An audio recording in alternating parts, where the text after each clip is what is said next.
The U.S.-Israel defense agreements are at the top of the agenda here at AIPAC. This is because Israel, a small nation surrounded by adversaries, relies on the United States military aid in order to protect itself. Many critics of this alliance argue that the U.S.-Israel relationship has made it more difficult for the U.S. and Iran to have a diplomatic relationship. I'm about to speak to Congressman Kirk from Illinois, who believes that we should extend our aid to Israel and that Iran, despite the NIE report that says otherwise, poses an imminent threat. Well, the National Intelligence Estimate basically made three conclusions. It first said that the Iranians may have stopped designing a nuclear weapon in 2003, and that was the best guess of the intelligence community at the time. But the second thing that it said was that the Iranians have continued progress on refining uranium.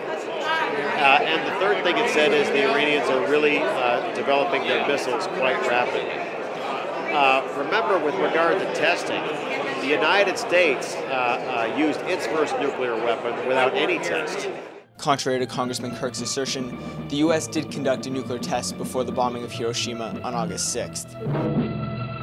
July 1945, Alamogordo, New Mexico, watched the first atomic detonation in history. Operation Trinity. The long series of nuclear tests is underway. Before my interview with him, Congressman Kirk described to a large AIPAC crowd the doomsday scenario that he believes is possible in Israel.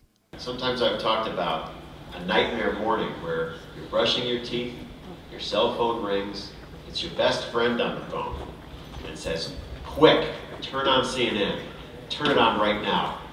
Israel doesn't exist. It was just wiped out in a salvo of missiles."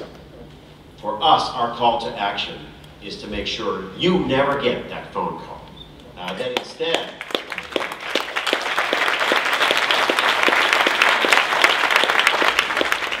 instead, the great democracy from across the sea has extended her arms to defend this little democracy in the Middle East, that we knock down that threat, that no one gets hurt, and we send a message to Ahmadinejad: if you want to deal with Israel, the only way to deal with her is to talk to her. You have no military means. I think that statements by the president of Iran calling for wiping Israel off the face of the earth is completely unnecessary and hostile. And you know, in data, we would call that an outlier, because no other country has this kind of rhetoric about one of its neighbors. It's really unique. What about the Ayatollah of Iran community? We have various leaders, but from what we can see right now, the president appears to be in control of the military and foreign policy of Iran. So when he says something hostile, we should listen. As supreme leader, Ayatollah Khamenei controls both the military and the foreign policy in Iran's theocracy. The disturbingly common misnomer that President Ahmadinejad runs the military and the foreign policy in Iran was discussed in a former Real News interview with Lawrence Wilkerson, Colin Powell's former chief of staff.